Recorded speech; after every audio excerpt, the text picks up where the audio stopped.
All right, you heard from Prime Minister Narendra Modi speaking at a very crucial juncture on the COVID-19 second wave that has swept across India. Very important messaging coming in there from the Prime Minister saying that we will win round 2 as well, appealing to people to leave their homes only when absolutely necessary and talking about the steps that have been taken. If I were to recap the top 3 or 4 points that were made, number 1, he talks about the measures that have been taken in the last few days, which includes the phase 3 of vaccination, which will allow everyone above 18 to be vaccinated.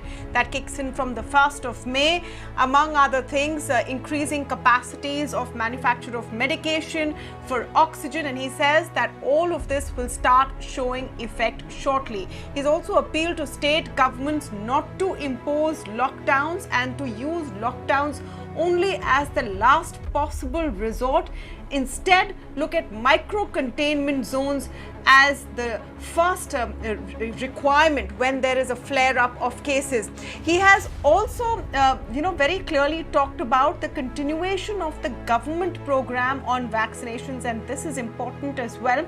He said that now, after the 1st of May, 50% of all vaccines manufactured in the country will be available to state governments and private players to procure, while half of it will be taken up by the central governments, where they will continue to give vaccines for free to those who are eligible. So these are some of the key points that have been mentioned today. Let's go across to our panelists to see what they make of it. Dr Giridhar R Babu, Head Lifecourse Epidemiology of PHFI, on the show this evening. Dr Rahul Pandit, Director Critical Care, Fortis Hospital, with us. And I'm also speaking with Mr Aurodeep Nandi, India Economist and Vice President of Nomura.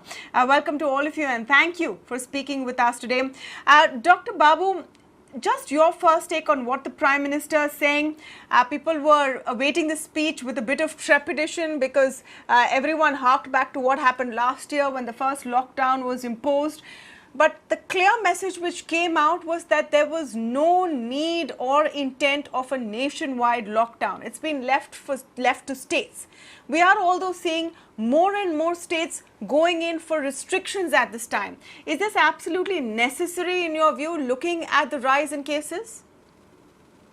Yeah, I think today is an important day because the Prime Minister has communicated to the nation in terms of what the next action points are in terms of how to tackle the ongoing second wave. More importantly, the plan of how the vaccination will be rolled out.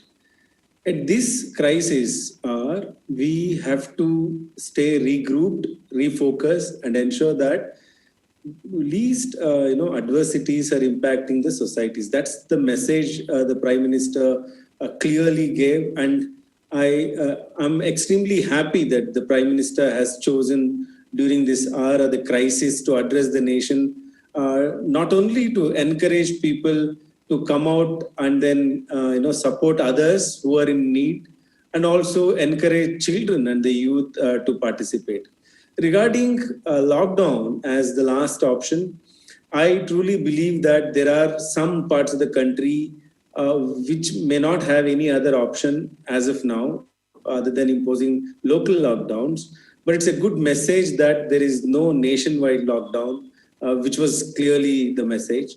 And also in terms of micro-containment, what kind of focus should be done, that is something probably we'll expect as guidelines from the government of India in the near future.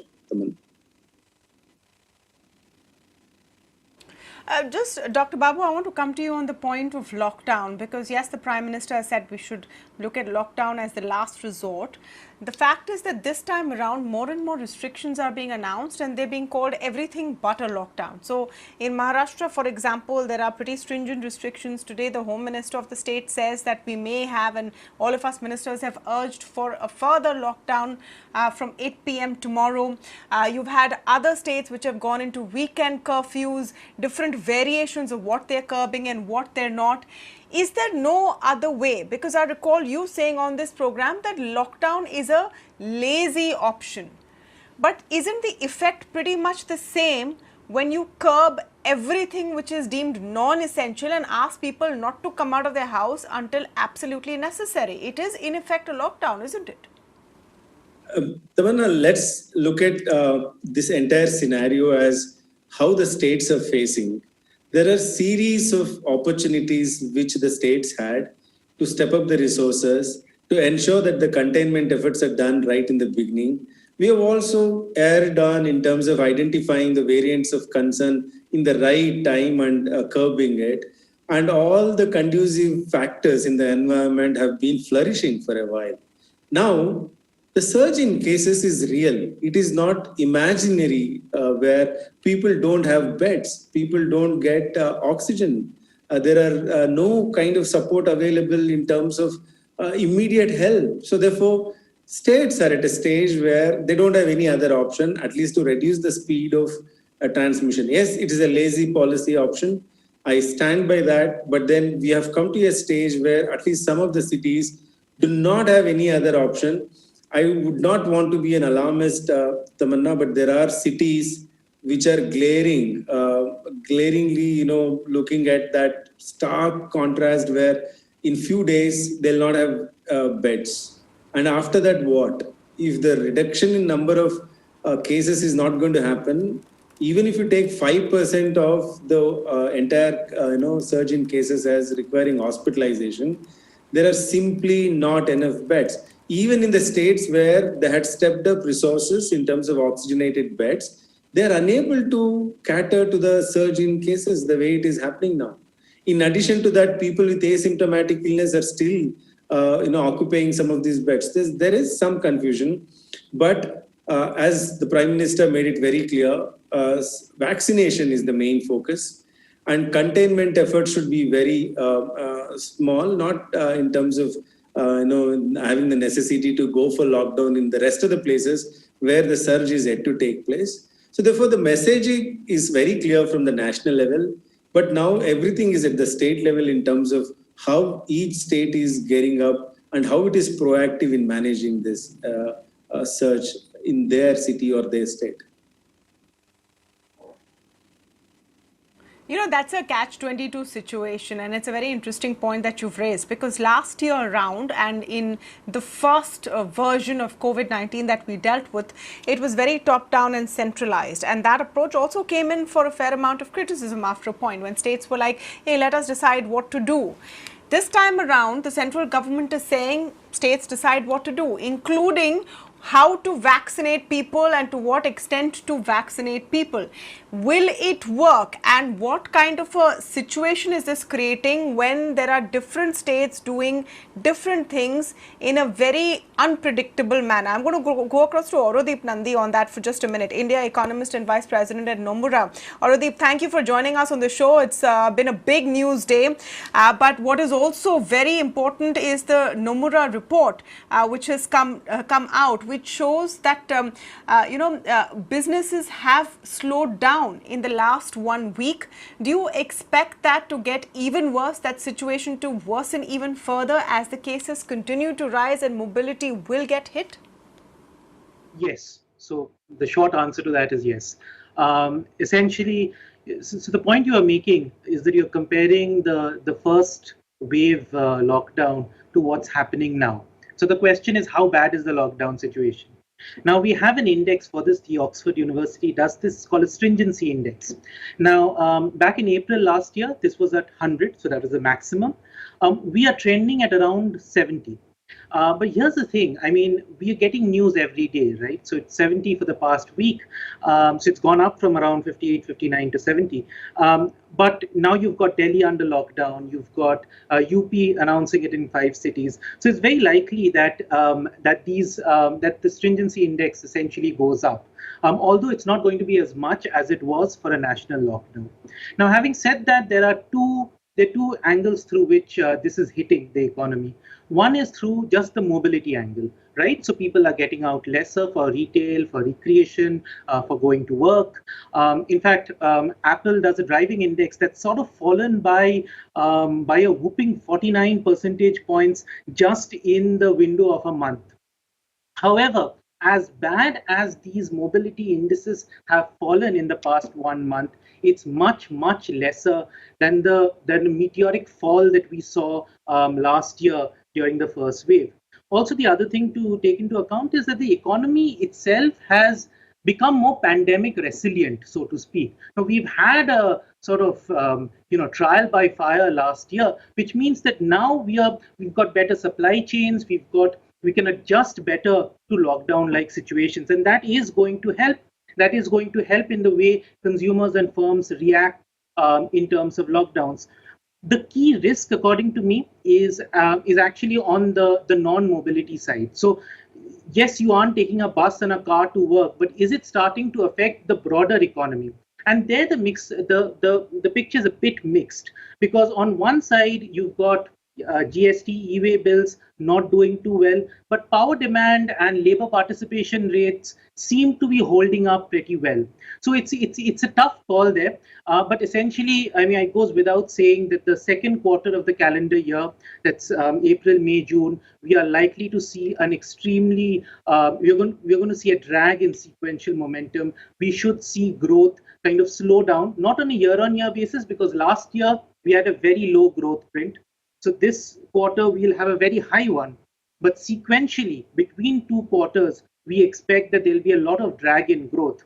But once the second wave is over, remember, I mean, it's the line from The Dark Knight. You know, the dawn, the night is darkest before dawn. So once you've once you've crossed the second wave, you get the pent up demand that comes back in the economy. So the Q3 is going to be important. Vaccination is going to be important because that's central to part of the recovery. As you mentioned, lockdowns is no longer the spear through which we are trying to target the virus. It's actually vaccination, which makes that a very crucial component of the growth story going forward. I like the fact that you've quoted from The Dark Knight. But how long is this dark night going to continue is the question. And while economy is always a big focus here, the fact is today it is life over livelihood. Look at the dire situation in Delhi. And I just want to digress for a couple of minutes to bring the viewers' attention on what is going on in the national capital today, where top hospitals have been reporting, crying out for help in a very distressed fashion, saying they simply have a few hours of oxygen left for their critical patients. Let's just listen in to what Deputy Chief Minister of Delhi, Manish Sisodia, said on this as well. अगर अगले 10 घंटे में, 12 घंटे में या 8 घंटे में उन अस्पतालों को ऑक्सीजन नहीं मिली तो वो हॉस्पिटल्स मरीजों का इलाज कैसे करेंगे, क्योंकि कोरोना में ऑक्सीजन लगाना सबसे बड़ा ट्रीटमेंट साबित हुआ है। वैसे में उन मरीजों की जान पे बनाएगी, इसलिए मेरी रिक्वेस्ट है कि रात बहुत लंबी है और इसमें सब कुछ किया जा सकता है। अगर केंद्र सरकार चाहे तो तुरंत ऑक्सीजन का कोटा दिल्ली का बढ़ाए और ऑक्सीजन लगातार सप्लाई हो। मैं कुछ अस्पतालों के नाम आपके सामने बता देता हूं। जैसे दिल्ली के जो सरकारी अस्पताल हैं उसमें डीडीयू अस्पताल है, उसमें 12 घंटे की ऑक्सीजन है। बुरारी अस्पताल है, वहाँ पे 8 घंटे की ऑक्सीजन है। अंबेडकर अस्पताल में अभी 24 घंटे की ऑक्सीजन है। दीपचंद बंधु में 8 घंटे की ऑक्सीजन है। बाबा साहब अंबेडकर हॉस्पिटल है, ये भी गवर्नमेंट का है।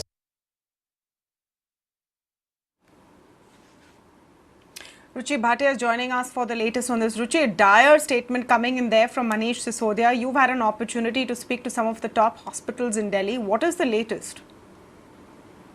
Well, the situation in the national capital is looking very grim in the last few days. If you see, Tamanna, we have seen over 20,000 cases being reported every single day. The positivity rate at close to 29%. That means 1 in 3 people are being infected by coronavirus. And there is almost a 4-fold increase in many hospitals that we've spoken to, a 4-fold increase that we've seen in terms of the usage of medical grade oxygen. If you look at the situation as of 6 p.m. today, in big hospitals that are run by the Delhi government themselves, DDU Hospital, Burari Hospital, Ambedkar Hospital, they have oxygen anywhere between 8 to 24 hours. From 8 to 24 hours, which means just about less than 1/4 of a day.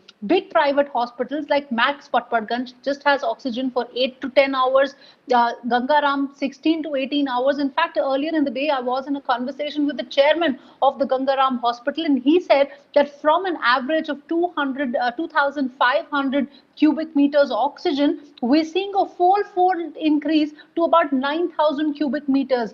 Here, in Gangaram Hospital, for example, their suppliers are not able to meet this demand. The central government is also, so far, they've not assured anything. The state government has said that by 9 p.m. this evening they will be able to provide something, but in terms of the number, we still don't know. So a life of many people hangs in balance. This is a critical situation. The central government has been holding meetings. The Prime Minister himself spoke about it. But Tamanna, today is going to be a long night in Delhi. We heard the SOS from Delhi Chief Minister Arvind Kejriwal, who himself is in self-isolation after his wife got COVID-19. We heard from the Deputy Chief Minister Manish Sisodia as well. The situation in the national capital is very worrisome. Absolutely. Thank you for that update, Ruchi. And we've been tracking that story closely. I wanted to bring that story to attention before I go to Dr. Rahul Pandit. Dr. Pandit, to get your perspective on what the battle is like on ground, because it seems like we're racing against time. We're hearing today about everything being done to improve the supply of oxygen, being diverted from industrial use, trains now, Oxygen Express going on and bringing oxygen by rail. But is it fast enough as far as demand is concerned? Tamanna, good evening. I think the rise of these cases has been extremely sharp, and it has actually completely stumped out the resources which are available with all the states, which included oxygen this time. And the need for oxygen is very high because we've got a large number of patients who are actually requiring oxygen currently. And many of them are on these oxygenated beds or in ICU. And to fulfill that demand, I think the states, the medical administrators and hospitals, and I'm sure everybody who is sort of looking at improving the situation is working on a war path. But what we need to also remember is that we can actually start improving the situation at the hospital ourselves if we have a little bit of understanding as to how oxygen can be used judiciously. One of the first things we could do is most of these patients who are on oxygen should be asked to lie down on their tummy, what we call as the prone position where oxygenation ventilation. By doing that, we actually increase the oxygen saturation a little bit, and the requirement may come down by a couple of liters for each patient. And every liter per minute saved right now is actually going to help us in improving the situation which is there currently. Similarly, patients who are on a ventilator are also basically nursed in a prone position while they are actually ventilated with using mechanical ventilators. That's a practice which we do in intensive care quite often. The second thing is that we need to remember that when we are healthy and normal, our oxygen saturation is around 99%, 98%, or 100%. But when we start requiring oxygen, if you start targeting that normal oxygen saturation, you're probably going to use too much of oxygen. There is good data in medical literature to say that oxygen saturation around 93 to 95% is good enough when a patient is on oxygen. And if we then target that oxygen saturation instead of going a little bit higher, we would probably save again a little bit of oxygen there. So lying down prone on a tummy, along with the saturations being sort of kept between 93 and 95, I think will help the judicious use of oxygen. Simple things like wastage of oxygen is almost criminal right now. So simple things like fixing the valves, fixing the leaks which may be there in your flow meters, in your pipelines, I think is very important. And most important is to actually keep those oxygenated beds for those patients who are requiring oxygen, and have a plan which is very clear which patients you're going to get admitted. Whether it is your doctor friend, whether it is a politician, whether it is a administrator, whoever is basically asking you to admit a patient, make a clear objective assessment of the patient. Does he need admission? And if he doesn't need admission, he should be basically given a home care or what we call as a home quarantine option, and they should be basically asked to be cared for at home. And we need to develop that system. What I worry, Tamanna, here, I might just make one important point here. And now it's oxygen. Yesterday it was beds we were talking about. The day before yesterday it was ICU beds. I worry that the patients, if they increase at the rate they are, we would actually run out of doctors. And I don't know how we are going to improve, and nurses, and I don't know how we are going to improve that manpower problem. It is just impossible. I heard Professor Giridhar talk about lockdown being a lazy option. And I completely agree with that, that most people would not want to have a lockdown. The problem is that there's a large amount of pandemic fatigue in the manpower who is actually at the front line, which includes doctors, nurses, healthcare workers. And if the cases are increasing so much, there's only so many doctors you have. We did not have enough time. The pandemic did not give us enough time to produce more nurses and produce more doctors. So we only have so many doctors who are experts. You can't put up an MBBS doctor in the ICU and ask them or expect them to perform like an intensivist. So we need to be very, very careful that we need to have these containment policies. We need to have these vaccination policies and admission policies. Absolutely zero tolerance should be adhered to when we actually have this patients coming across and tell them, look, you can be cared at home very well. Please stay at home. And there could be somebody who would be in touch with them from the hospital, maybe a nurse or somebody who would assess them objectively and red flag them if they need to come to a hospital. That's what we need to do. Sorry, I took a bit of time to sort of just go through that. So, Dr. Rahul, if I could ask you very clearly, straight up, as a healthcare professional who is on the front line and is seeing the deluge of cases coming in, would you want to go in for further restrictions, just keep people at home for some time to at least break the chain and give the system some space for a gasp of breath? See, we all understand that economy as well as the healthcare, life as well as healthcare, both we need to run simultaneously to an extent, but we need to save lives as well. And if that's what going to take some precedence in some of the cities or some of the areas, a geographic micro containment or a geographic micro lockdown, if necessary, should be done. I don't have any hesitation in saying that. A countrywide lockdown or a statewide lockdown may probably be very, very harmful in terms of economy, but small lockdowns, small break the chain lockdowns probably would be required. Whether you call it as a lockdown or you call it as severe restrictions or curbs is a different thing. But we don't want people to venture out of their house if it's not necessary. That's as simple as it is.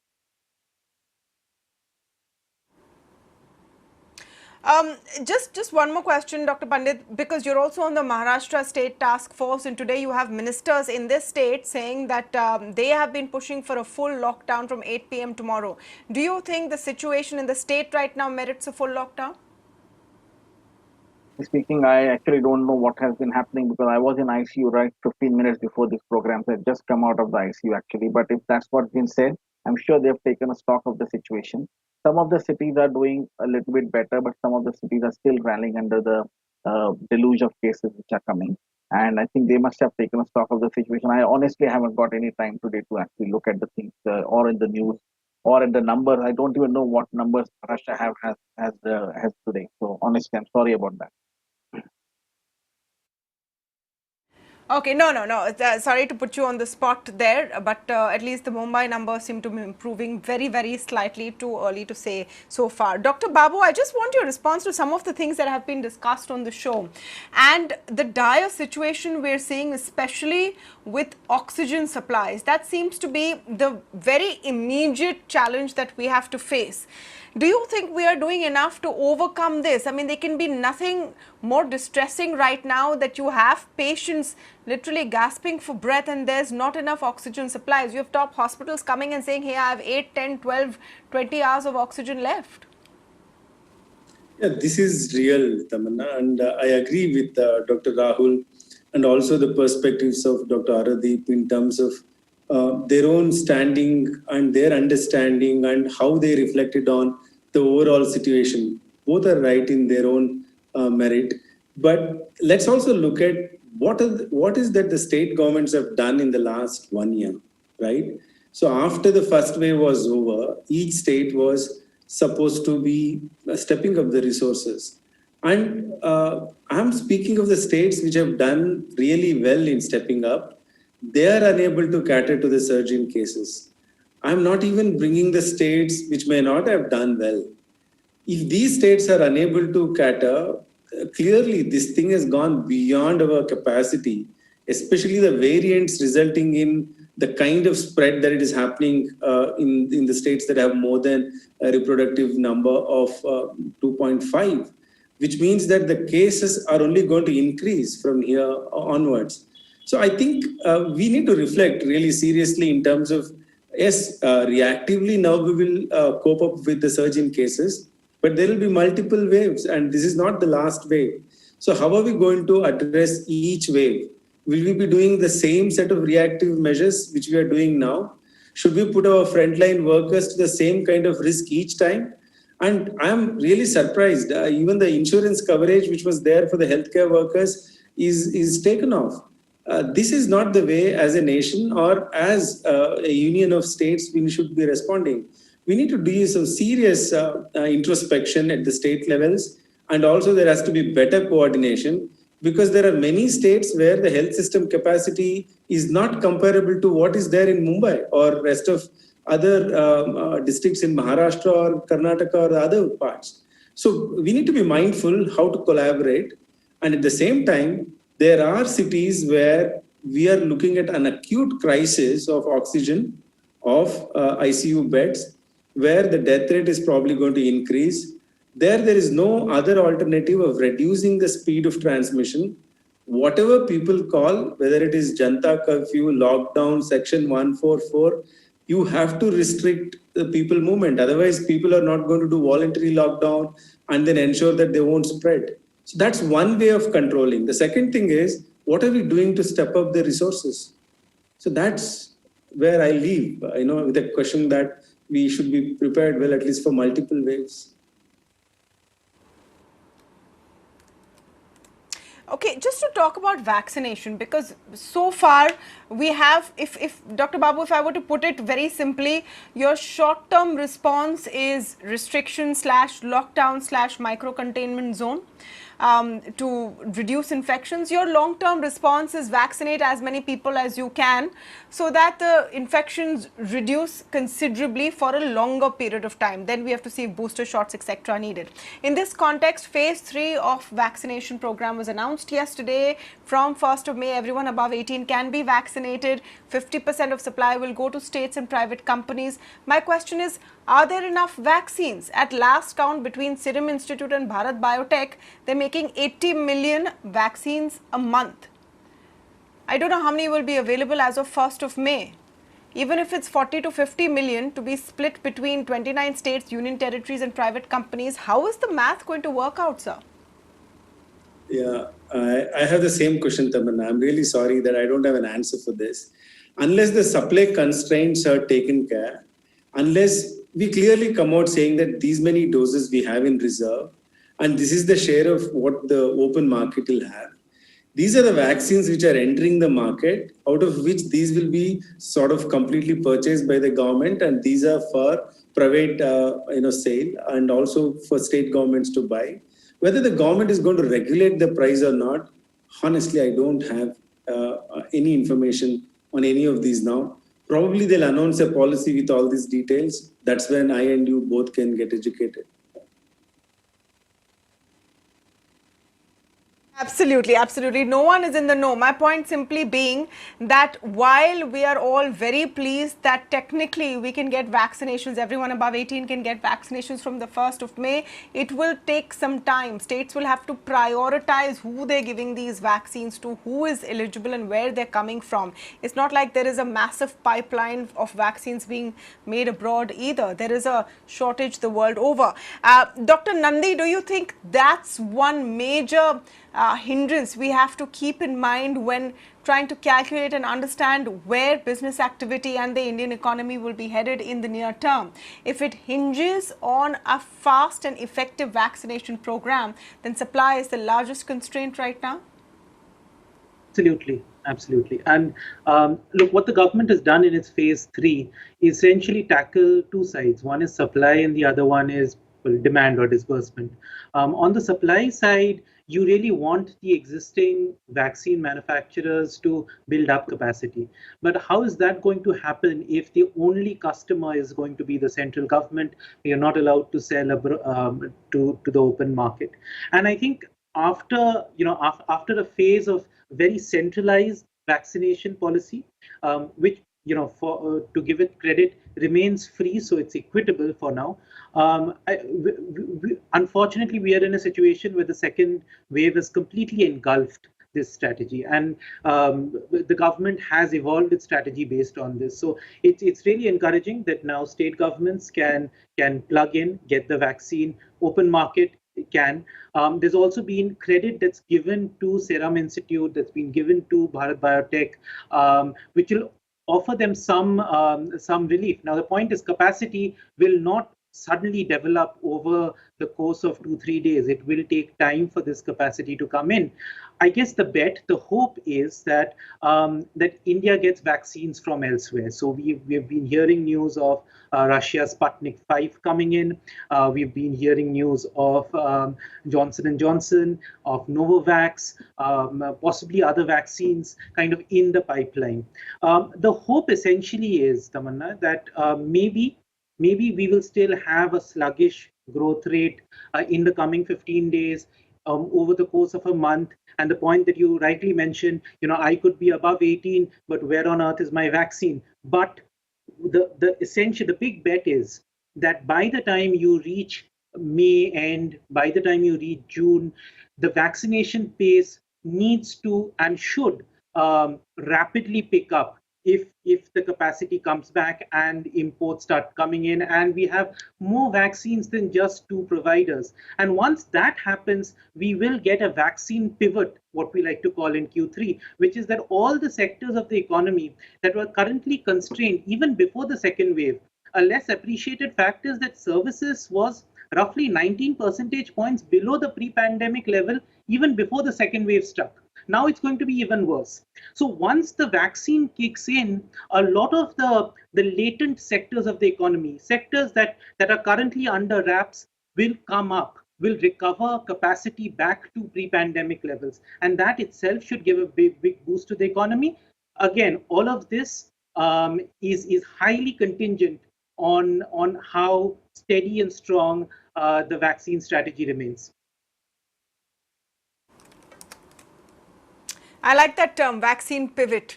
I'm going to borrow it if you don't mind, Dr. Nandi, because that's what we can hope for, a vaccine pivot coming in from Q3 for the economy, for businesses, for all of us, for health, and for a way out of the dire situation we find ourselves in today. But we have to stay strong, we have to stay disciplined. That was the message coming in from the Prime Minister as well.